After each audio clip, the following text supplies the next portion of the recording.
donne le titre à mon livre, Les Sentinelles, c'est un ensemble de personnes, la plupart réelles, ayant existé, d'autres des personnages de fiction qui servent un peu de lien entre tout cela.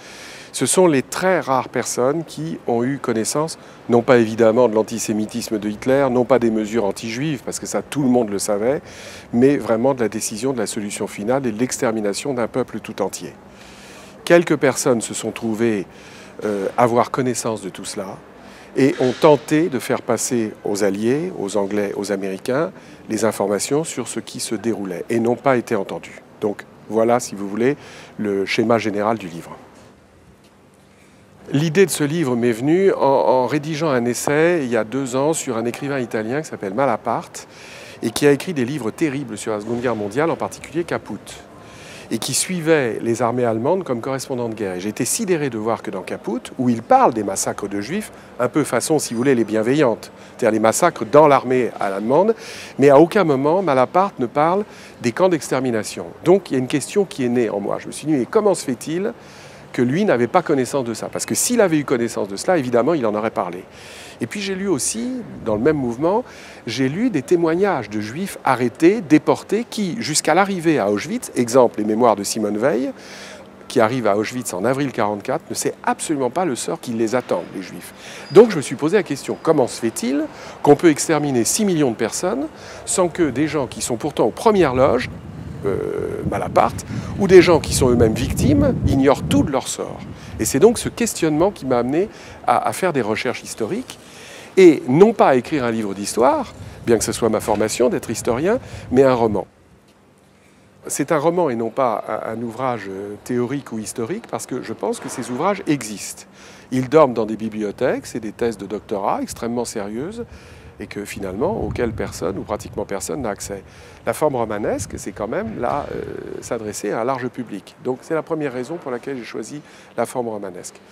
La deuxième raison, c'est que écrire un roman, c'est aussi choisir dans le réel ce dont on veut parler, ce dont on ne choisit pas de parler.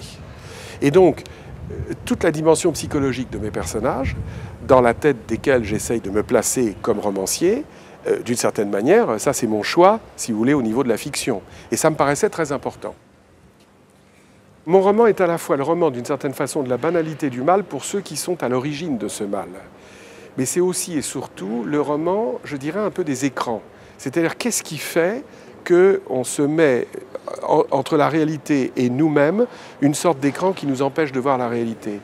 Il y a par exemple un personnage pour moi qui est très important dans ce livre, c'est Werner von Braun, personnage hautement historique.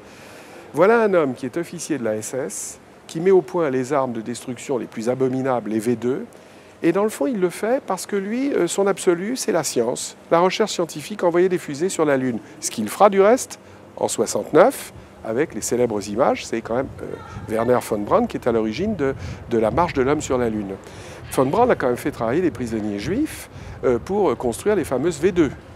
Et après, il devient le grand homme de la science américaine. C'est quand même fabuleux, si vous voulez, comme tour de passe-passe sur la réalité, au nom d'une réalité supérieure qui serait la science. Il y a un point qui me semble essentiel dans ce livre, qui est au-delà du devoir de mémoire et du souci de repentance, parfaitement légitime par ailleurs. Mon livre, ce sont des mots. Le peuple juif, c'est le peuple du livre. Et d'une certaine manière, une des raisons pour lesquelles le massacre est passé inaperçu, n'a pas voulu être vu, c'est que précisément il n'y avait pas d'image.